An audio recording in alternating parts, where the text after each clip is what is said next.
Welcome back to the Bring Your Big Energy podcast, where we talk about all the things. Today on the show, we have Mandy Merrifield. Hi, Mandy. Hey. It is so great to have you. It's 6:30 a.m., right, where you're calling in from? That is correct. Yes. Okay. And I was telling Mandy, folks, right before the show started, she's our official first Australian guest. So she's from Brisbane, which is north of the Gold Coast. So we are thrilled that you're up and at 'em so early in the morning with us today. I'm excited. I'm actually someone who gets up really early, like 4:30 a.m. So Oh, this is wow. like mid-morning for me. I have a Yes. dog. Okay. She's So you're almost on Melbourne. lunch break. Close. We've had 2 coffees already. Love that. Well, thank you so much. I've been looking forward to this conversation for a while now. I always like to start the show by bragging on my guests a little bit. So I'm gonna tell the folks a little bit about you, and then we're gonna get into some meaty stuff. Does that sound cool? Sounds like a plan. Okay. All right. So Mandy Merrifield is a transformational coach. She's the founder of the Confidence Hour and a woman who knows what it means to burn down a story that no longer fits and rebuild from the truth. So, Mandy spent over 20 years in corporate leadership, emotional intelligence, and organizational development. She's worked on some of the highest levels of culture, learning, and leadership design. And from the outside, she was doing everything right. And then in 2016, Mandy hit a very profound intensity point. After experiencing significant personal trauma, the life she had built and the version of herself she had been performing could no longer hold. So what followed wasn't a quick pivot. It wasn't a shiny reinvention, sorry. It was a deep reckoning, a sense of recovery, a return to herself. And so Mandy took everything she knew about leadership and psychology and human behavior and transformation, and she turned it inward. These are the folks that need it the most, is the people that use their own tools and build their own things. And so that's exactly what she did. And she became qualified as a hypnotherapist, as a master NLP practitioner, timeline therapist, and immersed herself in positive psychology, ACT, executive coaching, and organizational leadership. But more importantly, she began doing the real work. She began untangling who she was from who she'd been told she should be. So today, Mandy works with women who are exhausted by the pressure, the conditioning, and the expectations, and who are ready to stop living someone else's fairy tale and start writing their own. So she's on the show today. She's just authored. You've probably seen I've been sharing it on social media a bit. She's in bookstores and online and all the good things. The book called Fuck the Fairytale, a raw, reflective, deeply honest book for women who've ticked all the boxes, held it together, and still feel something missing. So this conversation is about burnout. It's about confidence, identity, and letting go of the good girl story and reclaiming your life on your own terms. Mandy, did I miss anything in the welcome? Gosh, when you say it all in one kind of clump of stuff, it just seems so much, doesn't it? And when I look back and think about the last 10 years, and there's this whole trend going through at the moment, what were you doing in 2016? And, and 2016 was actually the year that all of this kind of imploded, pounded, blew up everything else. And when I look back on the 10 years, I think, oh my goodness, like how much has actually happened. So, and I don't often think about it in that way, but I think that you probably got most of it. And one of the things that was going through my head as you were talking, Stacey, was I was always the queen of, this is what you need to do. This is what you need to do. Do as I say, do as I say. Here's the leadership, here's the emotional intelligence, here's the tools, here's the strategies. And it wasn't until 2016 that I actually stopped doing the do as I say, but I wasn't doing as I say, not do as Mm, I do. So it was 2016 that I actually kind of went, we need to start doing the do in here, yeah. not just having the rhetoric out to all of the people that I worked with. It's so true. So take us back there. Tell us Well, the story of that was 2016. What was happening in your life, and how did you know that something had fundamentally shifted for you? yeah, okay. So the story starts a little bit before 2016.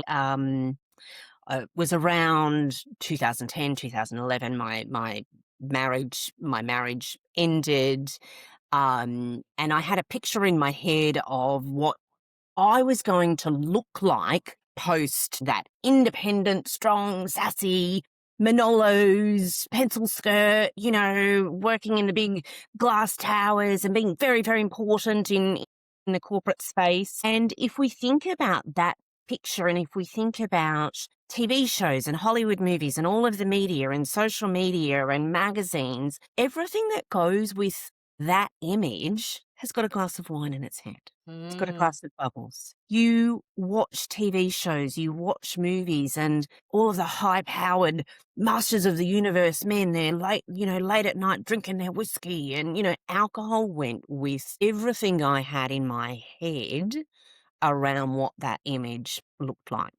Mm. In addition to that, when I when I had my children much, much earlier than that, it was around the time the mummy wanted a wine culture really took off. So alcohol had been a part of my identity, my coping mechanism for a very long time. And post-divorce, it really became part of, this was the image, independent, strong, sassy career woman that I thought that's where I wanted to be and where I was going. For me, alcohol is a very dangerous place to be, and I very quickly fell into alcoholism. Mm. Between around 2014 to 2016 was where it really escalated. And in the last 6 months of my drinking career, if we put a terminology on it, Yep. Chapter. Yep. to describe it, in the last 3 to 6 months of my drinking life, I was drinking up to 8 bottles of wine a day. And, I destroyed my career.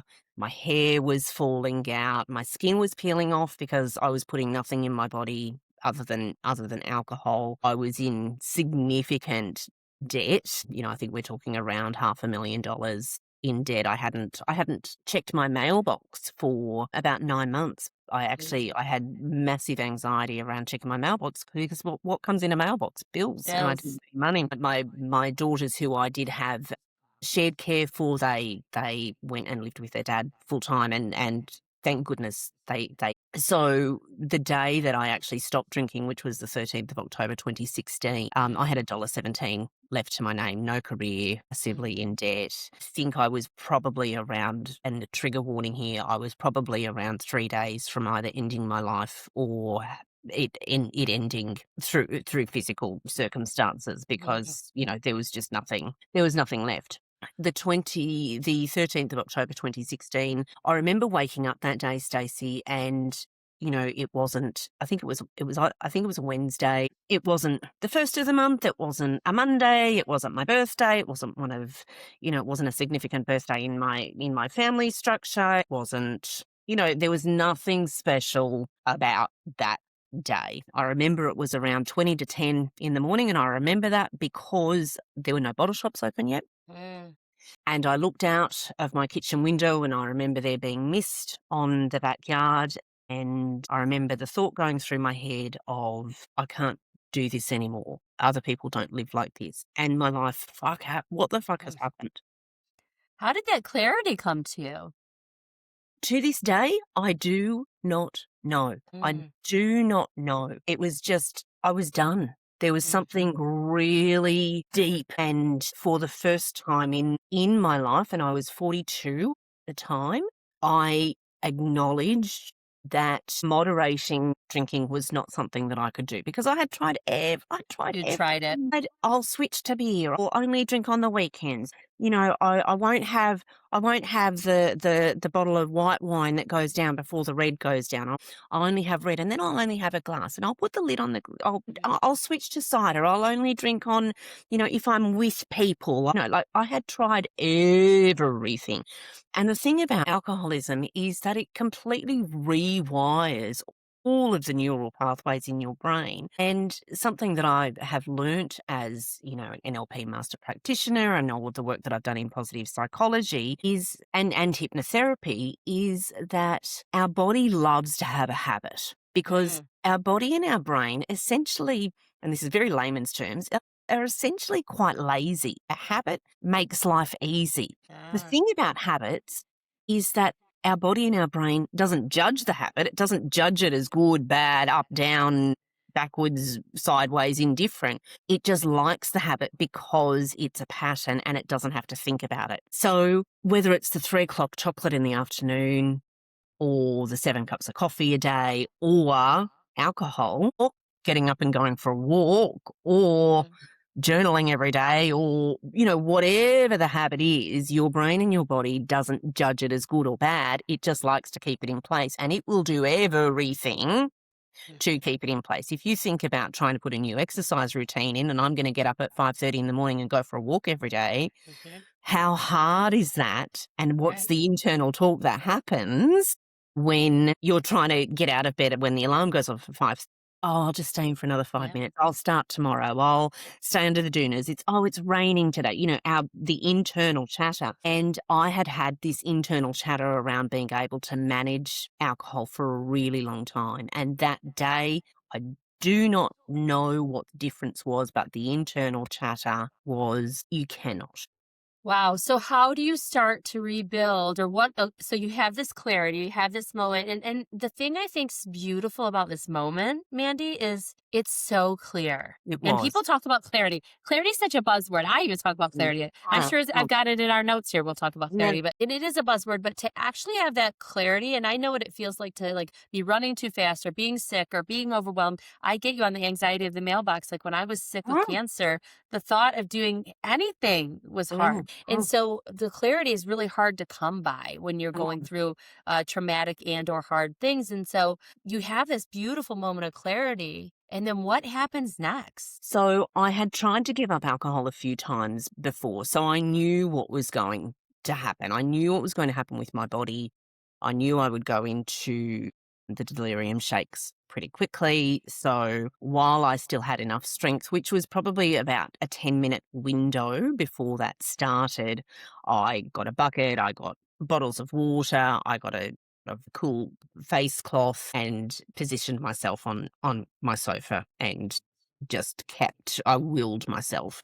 It was the strongest will I have ever experienced, that we've just got to get through this. I was about 3 days into it where I knew that if I didn't get medical help, I was going to die.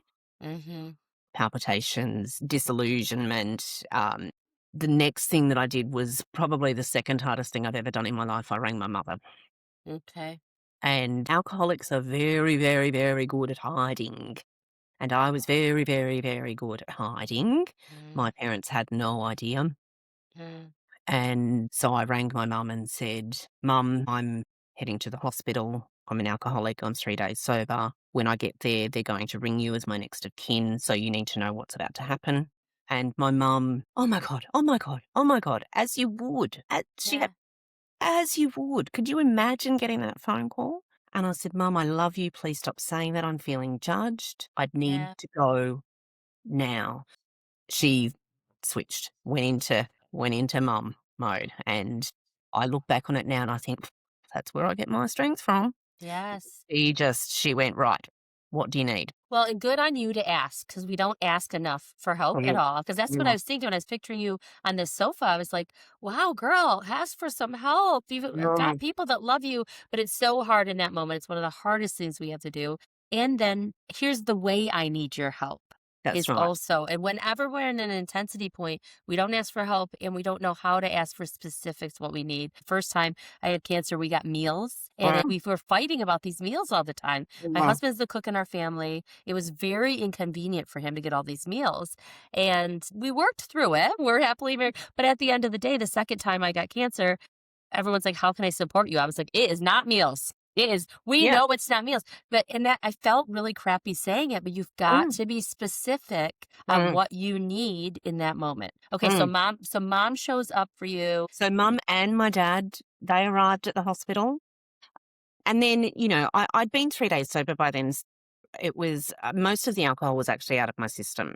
Okay. And, I won't bore you with the, blow by blow that happened over the next Yeah. couple of weeks. But basically, I moved in with my parents. I slept a lot. My body was absolutely exhausted. I saw several GPs until I found a GP who was actually understanding and non-judgmental. I Mhm. started seeing an alcohol and drug counselor. I went to a couple of AA meetings. AA is not for me. It wasn't my space. I did pick up some stuff from it that I Mhm. found useful. Doing that was really hard. I come from a really small country town where everyone knows everyone. So it was very early on, Stacey, that I realized if I was going to get through this, I didn't need to be just truthful and loud with myself. I needed to be truthful and loud out. I needed to own this. I needed to take the narrative because there was a lot of judgment and a lot of talk. It was a small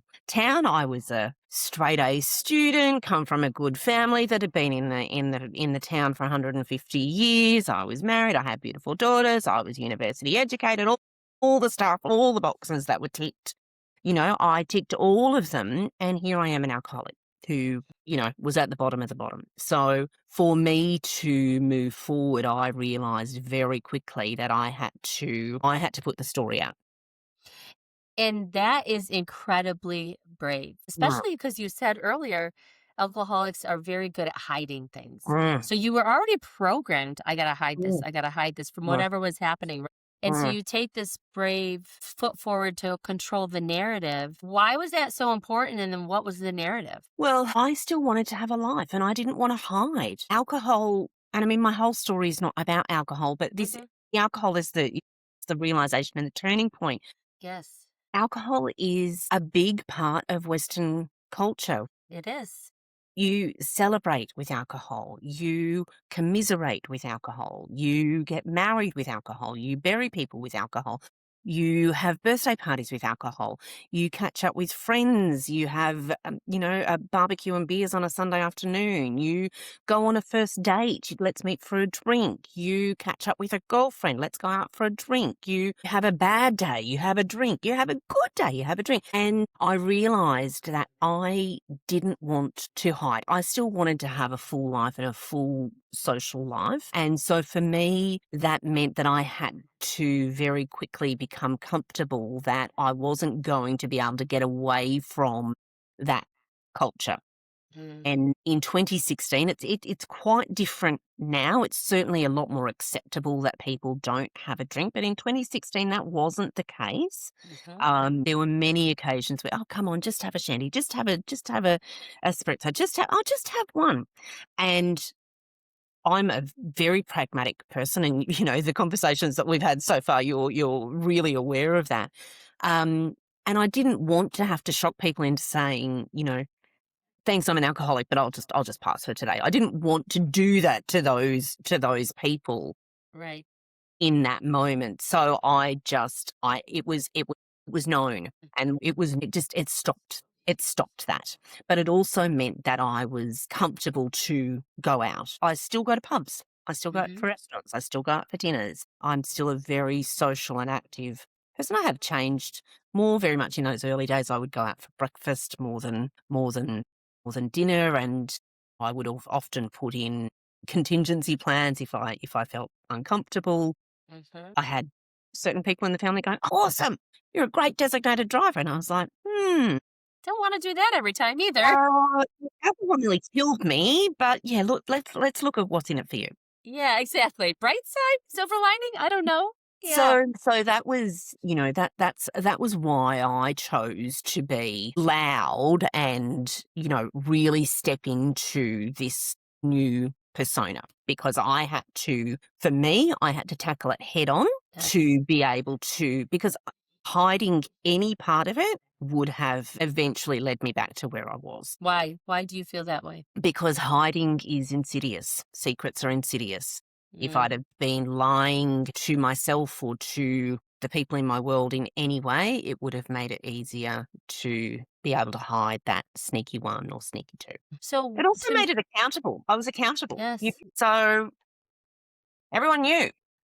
Well, It and makes it helps them to be able to support you for the ones that mm, are the gold star athletes, right? Like, "Hey, I have a cup of tea for you. Let's have it a cup of tea," or, "Let me exactly. do mocktails with you." Like, my bestie and I, I'll go like, "Hey, 30 days, I'm taking a break from this, that." She's like, "Yep, same girl. Like, let me Yeah, support you. Let me show up with sparkling water," whatever. exactly. Because like you said, you still wanna have a big life. Mm. And it's actually sad that our culture is so built around it. It really is. It I really is. A couple of years ago, I'm almost not a catchphrase, but alcohol is not just accepted, it's expected. It's so true. Mm, So you have this clarity, you move mm, through this, you get support, you control the narrative. mm. What did you need to let go of to move forward? The identity of being perfect. Say more. Yeah. I had always been the straight A student, the good Mhm. daughter. I had always been the picture of the person who had everything together, and I had to let go of that. I am not perfect. I'm not on a pedestal. I fucked up, and that had to be that. How much of that version of who you are and who you should be was driven by expectations, do you think, versus your desire to do that? That's an interesting question. I always thought it was the expectations of others. Mhm. Always thought it was the expectations of others, and I think we form that opinion, that mindset very early on in our life. I remember being a little girl and my grandparents gave me a little blackboard and I wrote my name on the blackboard and I was about 5. Oh, isn't she clever? Isn't she wonderful? Look at her. Loving grandparents, beautiful. That very quickly over the years morphed into this is the standard that I need to keep. This is the standard that I need to aspire to. This is who I need to be. And that just kept going and kept going and kept going. So as I moved into adulthood and marriage and motherhood and career, whilst I thought it was the expectations of others, it was really my own expectations that I was putting on myself that had formed from such a young age. It's so true. It's sort of like what came first, the chicken or the egg Mm, sometimes. Because I always say, like, I'm the most intrinsically motivated person you'll ever meet. But mm, am I? Because mm, sometimes I'm the girl who liked the gold star. I completely mm, agree. And I think it's hard too when we're so good at things for so long that when we fail, it's crushing. I'm doing an author event, which I know you can appreciate because you'll be mm, doing those soon if you're not mm, already. I'm sharing my story, and my story was I failed at 48. I had mm, never really failed before. And when I mm, failed, it felt really effing hard because I mm, was 48 years old. And I'm not saying I was perfect, but I'm just saying I pushed myself so hard on every single moment because of mm, the expectation of myself and others. So it mm, is really hard to unwind that mm. desire versus expectation. Yeah, yeah, yeah. So you let go of that identity of perfection. What does the new identity start to shape and look like as you then start to move on? Because now we're 10 years later. What Yeah. does that look like? I think 2 things that I really let go of as I've moved from 2016 to 2026 is pride and ego. The day I stopped drinking, I had $1.17 to my name. I was $500,000 in debt and no way to pay it off. I had destroyed my career. But I was university educated. I was a professional. I was a this, I was a that. Stacey, I cleaned men's urinals in caravans parks. I worked in a retail shop at minimum wage. I worked in a coffee van in freezing cold Canberra winters. I'm talking -7 degrees Celsius from 6 a.m. in the morning to pay for my bus fare and to pay for my groceries when I finally got a job back in government that was probably about a third of the salary that I had been on. Mhm. I let go of the pride and just I did what I had to do to get myself back. I went and lived in a share house in one room. When I had been married, I had the big 5-bedroom, beautiful house with polished wood Mhm. floors and, 3 bathrooms and the beautifully manicured hedged gardens. And I let go of all of the pride and all of the ego and just put one foot in front of the other. Would I say that I knew that 10 years down the track that this is where I would be? Absolutely not. Mhm. I was kind of going, okay, today, this week, this month. And that was as far as I could comprehend at the time. But you must have had times, and only share what you want to, but you Mm, must have had times where you're like, "This is way harder than just oh, going and drinking wine." Like, "I just mhm. wanna go drink wine again." Like, Yeah. "This shit's hard." It So was, what yeah. did you do? How did you show up for yourself in those moments? Or what tools or who showed up for you to keep Mm. you on that, like, "I'm still gonna clean the urinal today. I'm still gonna do it." Look, I'm not gonna lie, I was extremely, extremely chronically depressed for many years after I stopped Mm, drinking, and I used medication, which was, I completely espouse. I had an amazing yoga teacher, and she did essential oils as well, and I'm not wholly a woo-woo person, but I kind of went, like when I said to you, I went to AA, but it wasn't my thing. I used a bit of this and a bit of that and went, "Yep, I like that part of that, and I like that part of that, and I like that part of that, and that bit doesn't work so much, and so I won't do that." And I really just created a world of support that worked for me. And certainly when I work with women now in the coaching or the mentoring space, I say to them, I am not the be all and end all of whatever it is you're working through. I might be a part of it.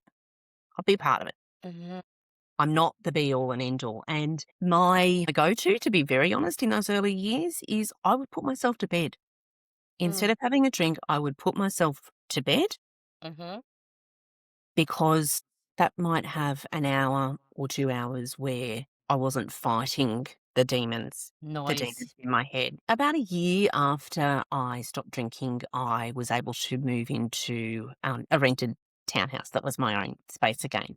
And at that time, I got a little puppy. Mm, And that was probably the biggest turning point for me because when you have a puppy, you cannot just put yourself to bed. You have to get up and walk her. She demands your attention. To this day, she demands my attention. When I got her, she was a very intentional purchase. The depression, anxiety, the black dog. It's colloquially known as the black dog. So I got a black dog. mm, And I said to myself, I am going to get a black dog that I can see rather than the mhm. fucker that runs around in my head. And she was my turning point. I would honestly say to anybody who would listen, she saved my life. And she's Yeah. still, she's 9 this year, and um, she's actually inspired. Part of the work that I do, I donate a portion of my profits to the Black Dog Institute here in Australia because depression and anxiety are just it's the next pandemic. My Oh, is my belief. It's not something that's going away. It's something that's accelerating. I don't, and this is only my opinion.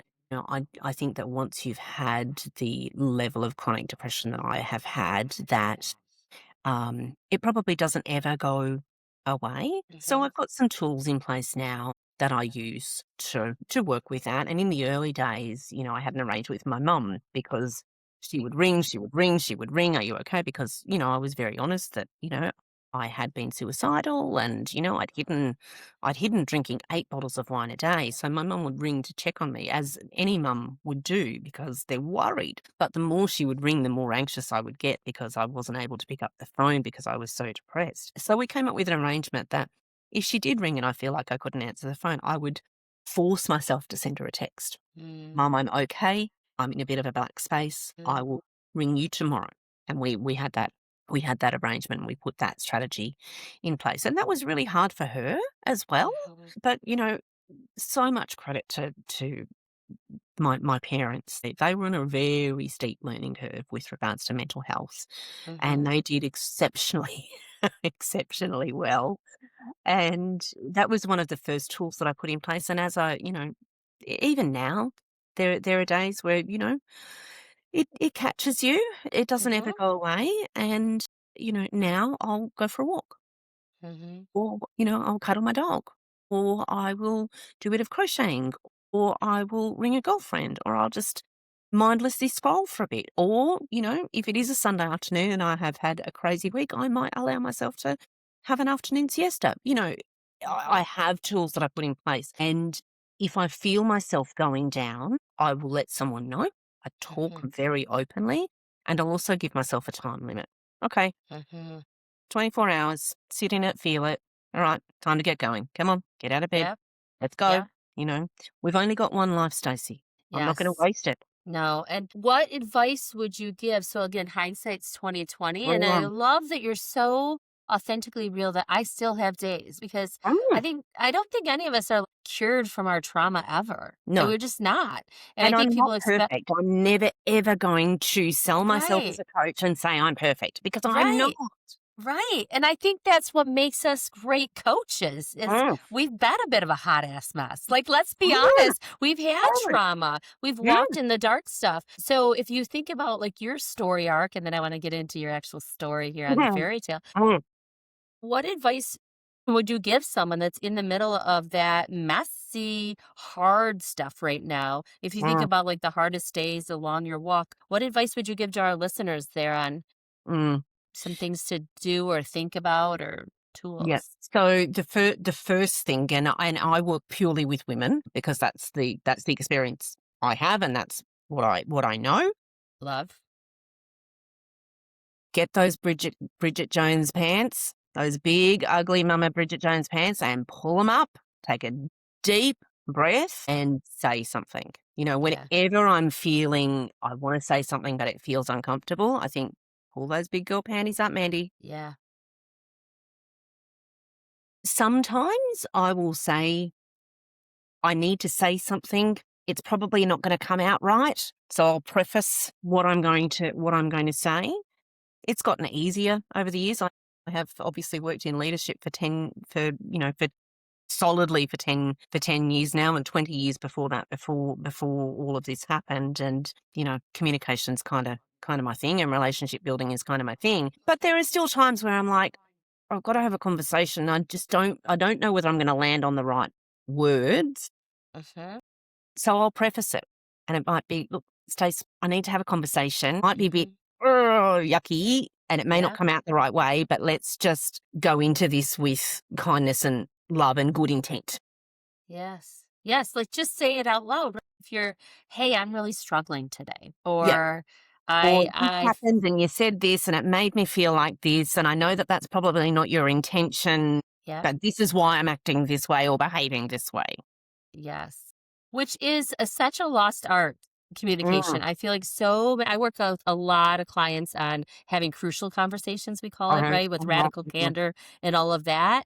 And it's so true. Like leading with your intent, telling the situation, behavior, impact is a nice uh-huh, way, uh-huh, I think, to uh-huh. lay it out there. But the more we communicate, the more we're vulnerable, the more we're honest about where we're Mm, at, what we're feeling, and what's triggering to us or what's hurting to us or what feels unfair or unjust. Like you want to get me mm. revved up, make it unfair or unjust, and I am Oh, revved up, messing revved up. system. And so I think the more we can have those conversations, even if they're super ugly, Mm, is important. I yeah. agree. And it is Mm, the much often it's the braver choice, not the safer choice. It is yes. definitely not the most comfortable. So I love this advice of, putting it out there, say Mm, what you're feeling to others. Okay. Okay. So now fast forward, mm, if you will. Here yep. we sit today. You got a freaking book out, sis, and I'm so freaking Yeah. excited. Oh, I'm so excited. Okay, so it's called Fuck the Fairy Tale. And she's got it right there, folks. Got it right here. Available all the places. Fuck the Fairy Tale. How does this book then come to be? Tell us all the things. So again, rewind a little bit. About 18 months ago, I was invited to put my story into an anthology book of inspiring stories for women. And it was the first time that I had actually started putting pen to paper with my story. And I found it confronting, but I also found it really cathartic. And I found that I was actually quite good at writing. Funnily enough, the first degree of many that I have is a degree in journalism. So I shouldn't have been Mhm. surprised that writing was something that I enjoyed. So I contributed to this book, and then I followed that up by going on a retreat with this group of women to Spain last June, which was magical and amazing and beautiful, and swimming in the Mediterranean. And, it Mm, was a villa on, and on the white coast of Spain. I mean, how gorgeous was that? But it was at a time where I was going through a lot of change myself. I had moved to Brisbane around 12 months before from Sydney. I had packed up my very successful hypnotherapy practice in Sydney that was a face-to-face practice. It didn't translate to online. When I moved to Brisbane, I was in a new role here in Brisbane, and whenever you're starting a new role, it's quite disconcerting. You're kind of fumbling your way through. You lack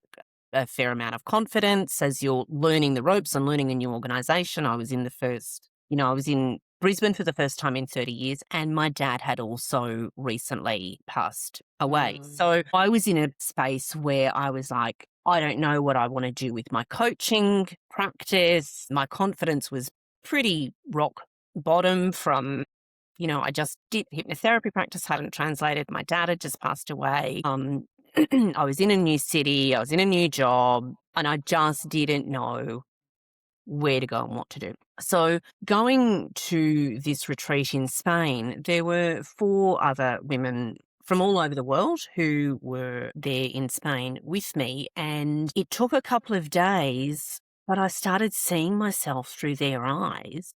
Mm. And this is where the confidence hour comes in. They were like, my God, look at what you've done. Look at what you've achieved. Look at how far you've come. And we started to have some really deep conversations that I had never gone further back from the alcohol around where that had come from. And it was the expectations and the pressures, whether it came from society or culture or the patriarchy or social media or friends or family. It was these expectations. And so as I was going through that week in Spain at this retreat, I started talking more and the shoulds and the expectations and the pressures. And having worked in professional services for as long as I've had, I was starting to see the dots join, not only from my experiences as a young woman and the decisions I had made that led up to the 2016 um, breakdown, volcanic eruption. I recognised that I was still seeing this in young women today. And even though, 2026, we're independent, strong, we can do whatever we want, all of it, the conversation is still, oh, I should be married by now. I should be Mhm. having children by now. I should be buying a house by now. I should be higher in my career by now. I should be earning more money by now. I should go to the gym every day. But if I go to the gym every day, then I should be wearing this particular brand of clothes, and I should be Right. doing Botox, and I should be doing this, and I should be doing that. And I thought, my God, this is just Exhausting. overwhelming and exhausting and Yeah. anxiety fueling. And so I really just started talking about and forming in my mind that the work that I do is actually around, and what I had been doing unknowingly for 10 years by being loud about my story was I was lifting other women up by being honest 100%. and by taking the lid off this ugly, ugly, ugly truth that I was living. I was actually giving permission for other women Mhm. to be honest with themselves and to be a little kinder to themselves. And also that, people need to remember that we don't know what's going on underneath. Mhm. Mhm. When I came back from Spain, and I had a beautiful trip with my mum following that trip, we did a European river cruise for 2 weeks from Mm. Amsterdam to Budapest, which was, just delicious. This idea popped into my head. I'd already started writing my first book on my own. It's called The Memoir of an Ordinary Girl. And I had gotten stuck after my dad passed away. I kind of got stuck. I'm just not quite there yet to be able to write that last bit. And I pivoted into the work that I'm actually doing around the shoulds. And I was like, where do these shoulds come from? As little girls, no matter how independent, sassy Manolos clicking down the hallway we get, we still dress up as brides and fairies and sing into our hairbrushes as microphones and get Barbie dolls with long blonde hair. And I thought, this is actually where it all Mhm. starts. Mhm. And then I started thinking about fairy tales and Snow White and Ariel and Cinderella, and they're all princesses and they all get rescued by men. All of Mhm. them. Mhm. And I started noticing patterns that if I started dating someone or I was seeing someone, it became much easier for people to talk to me because they Mm, had common ground. mm, I've been divorced for 15 years and I've not really been in a long-term serious relationship that whole time. I'm not great at that. But the other thing, Stacey, was if I started to see someone or date someone, I have achieved all of this stuff. I'm now doing my fourth postgraduate degree. I have rebuilt wow. life from absolutely nothing. I live by the beautiful river in Brisbane. I've got an amazing career. I've just released a book. I date someone, they're like, oh my God, that's amazing. Tell me all about it. I'm like, and so the book is not, it's funnily enough, it's not a diatribe poisonous spear to men. It's far from it, actually, because that's what the story is about. The book is actually about what do you want your life to look like, no matter Mhm, what that is. If mhm, that's double income, no kids, and as many Louis Vuitton handbags as you want, go for it. If it's 2.7 kids in your hometown behind the white picket fence having married your high school boyfriend, go for it. mhm, If it's 52, living with your dog, doing your fourth postgraduate degree, writing books, being a coach, go for it. If mhm, it's the van life, go for it. If it's the cat lady, go for it. If it's whatever version of life you want, go for it. Make goddamn sure it is what you want, mhm. not because other people expect it of you. I love that. And how do you help people do that in the book and or through your coaching? So through the book, as I started writing it, and I was writing it from my perspective, I started writing it and then I realized that this is coming from, I don't want to get married again and I don't want to live with a man again and, middle finger up to all of that shit. And Yeah. I was like, that's not the message I want because that's Yes. not actually what I believe. That's what's right for me. And I'm really comfortable with that. But it's not the message of the book because it's not what I believe. So I actually just reached out to some women I knew, not coaches, not influencers, not women with platforms, none of that, just people that I'd known for a long time. I didn't know they had no idea. Um, and I said, look, I'm writing this book. How would you feel about contributing? And, the perspective is the fairy tale I'm living, the fairy tale I've run 100 miles away from, or the fairy tale that I thought that I wanted that I blew up. Mhm. And so 8 women shared their stories in the book, and it was a version of all of those 3 options. Mm, Um, And that has been able to provide a really holistic picture, which is the one that I do actually believe of whatever you want your life to look like is totally okay and totally fine. And you don't need my permission to say that it's fine. mm, Hopefully, by reading the book, it's just going to be able to give you that little bit of confidence, that little bit of oomph, that little bit of my shoulders are a bit straighter. I'm standing up a little bit taller. I can choose what's right for me. mm, And, you intersperse these amazing women's chapters and some of my story with some cultural norms as well, the relationship and friendship stuff that we learnt from Sex and the City, mhm, the chasing the Mr. Big, the perfectly curated group of 4 friends that you have through thick and thin and who are always available. The anti-fairy tale of Shrek. mhm, Fiona didn't become the princess, did she? She became the ogre in her true form. And that led into talking about some of the dating myths in today's worlds, the dating red flags. Shrekking is actually a dating term these days oh, where, wow. yeah, where people actually date down because they take that as a safer option. If I consider myself an 8, well, I'm gonna purposely date 3, Mm. and I hate that terminology, by the way, but it just explains it It helps perfectly. us to understand. It Yes, helps us yes. understand because that's safe and that they would never dump me and they would never hurt me because they'll be like, "Oh my God, look at who I'm, look at how amazing she is." So it's a safety thing.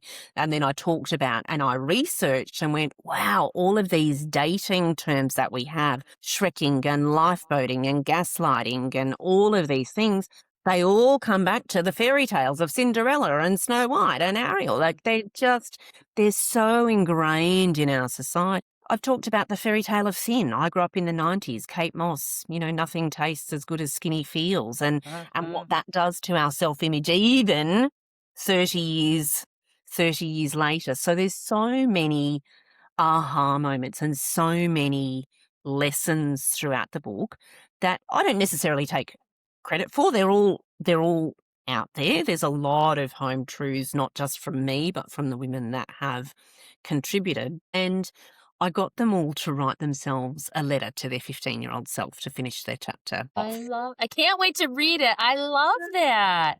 which It's is so so beautiful. well, and how therapeutic and Mhm. how, like, what a good learning and teaching moment for us too. And, one of the things that came out of the book was the women that participated, each and every single one of them said to me, this was one of the most enlightening and empowering things that they've ever done. And in fact, I've caught up with them each individually since the book has been released, and that was just before Christmas. And I was having coffee with one of the ladies, and she's the Louis Vuitton handbag lady, and she me after participating in the book, I made some really different decisions about Christmas with my family, and my husband and I are really, really happy and confident in our own skin, and so much more content because we made these big decisions that we've been avoiding for years, and Mhm. that wouldn't have happened without the book.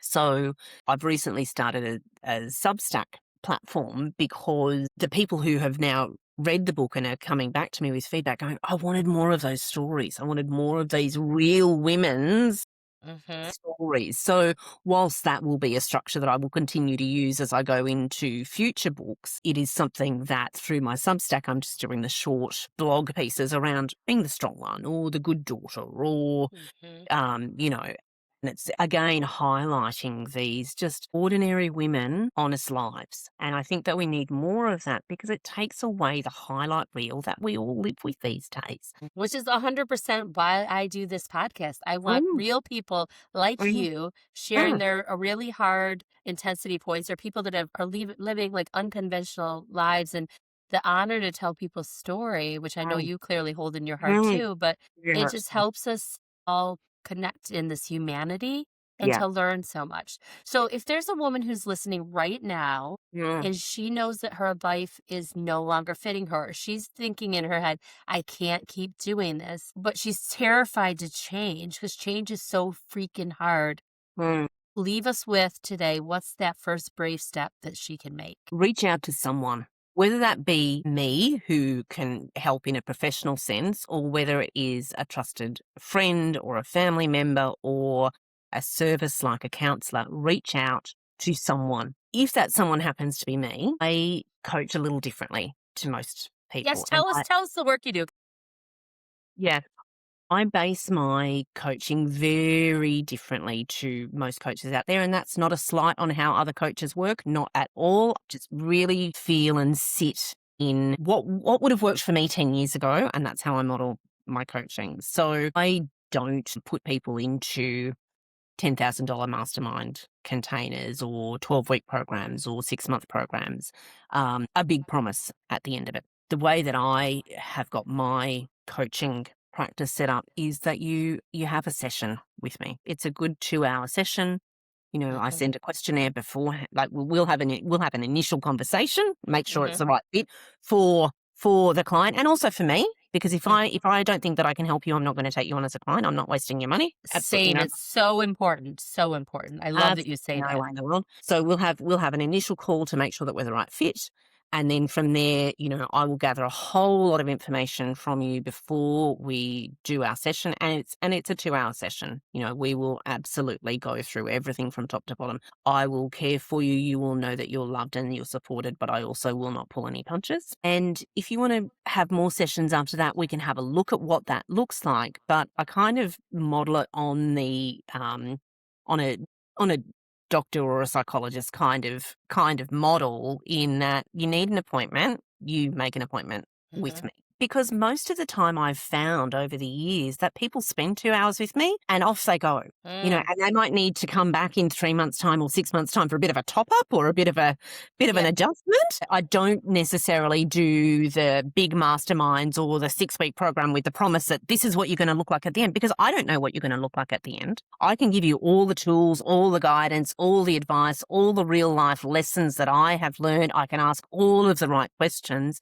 It's up to you as to what you want to do with them. I can put as many accountability frameworks in there as possible, but if you don't have it in here, then there's not a goddamn thing that I can do. So I'm pretty bloody real as yes. a coach. The other things that I'm now moving into, I have obviously the confidence hour, which is a beautiful mechanism for women to be able to get feedback from other women in their life and then debrief on that. And you can certainly just go to my website and get information about that. And that was based on the experience that I had in Spain, that when I started seeing myself through other women's eyes, I was like, "Oh, that's right. Yeah. Yeah." It's like when you gave that massive intro and that Yeah. beautiful, I was like, "Really?" Yes, wow. Yeah, I kind of forgot that today, but thank I you for know. reminding me. It's That's so right. true. It's not even a validation always. It's just It's just feeling the love coming at you and reflecting yourself in someone else's eyes is incredibly powerful. So I love that incredibly you do the powerful. confidence hour. That's Yeah. what a gift It's and a what an beautiful thing. amazing And, place to. having worked in professional services for 30 years, we often do 360 feedbacks in a professional Yes. leadership sense, but as a person, we don't do that so much. So, this is something that I have put in place for women to just be able to see themselves through other people in their world's eyes as to what their qualities are and what do they bring to the lives of the women who are in their world. And every single time I run a confidence hour for a client, it is just the most profound experience for them. It's a I love really that. beautiful experience. And then with the reflective narratives that I've started doing for women that have been part of the book and part of the Substack platform, I'm just playing with that one at the moment and working out what that might look like as a therapy tool. At the moment, it's something that I do because it's growing my visibility and growing my presence. But it is probably something that I'll move into a service at some stage. So yeah, but if someone is sitting there right at the moment, and often the people that are sitting here and listening to me and listening to you and they're nodding their head, a lot of coaches who coaches tell them that we've got to look for a pain point for a client because that's what's going to make them move. That's what's going to make them do something. A lot of the women that I work with, they're not at the pain point because Mhm. we can still live through it. We can still muddle through it. It's not a disaster. It's just, it's something's not just right, but it's not bad enough that I have to do something about. So if we've got people listening out there today and that's where they're kind of thinking, I wish with all of my heart that 15 years ago, before I got down to the 8 bottles of wine a day, because that was a progression. Mhm. 15 years ago, I was kind of at that point going, I'm unhappy. I don't know what I want my life to look like, but it's not that bad. Mm. I wish I'd have had someone like me to go, Mhm. let's just course correct. Let's just get in Mhm. there now and have a little bit of a conversation Mhm. because it may have, it may not have. It Mm. may have made a massive difference. Yeah. So funny, we always think about giving others second chances, but what about giving ourselves second chances? Mm. That's what that Mm. makes me think of. You can have a second chance. You can try to create this life that you want. Mm. And I love that there's people like you that can be a partner Mm. when people need it the most. If people remember only one thing about your story today or the work you do, what is the one thing you want them to remember? Question the shoulds. Question the shoulds. Don't just take it at face value. Really be thoughtful. Is this for Question the me? shoulds. Yeah. I love that. All right, Mandy, how can people buy your book? How can they get your services? How can they So all the things? So the book is on Amazon, Fuck the Fairytale, Find Your Own Magic. It's available on Kindle and paperback at the moment. I will be looking to do an Audible version later in the year. Other than that, go to mandymerrifield.org, and that is where you'll find me. You can also find me on Facebook, Instagram, and LinkedIn. I know that you're going to put all of the links in the show notes, so I'm very, very easy to find. Come and say hello. Thank you. We will. Thank you so much for being You're a part of welcome. the story and about giving people the power to know that vulnerability matters and makes a difference and is a game changer and Mm. can create a beautiful life. And thank you for being so real with us. And thank you for doing the work that you're doing. And thank you for the Okay. book. I can't wait to get my copy. I'm ordering it right after this call, actually. So take Amazing. care.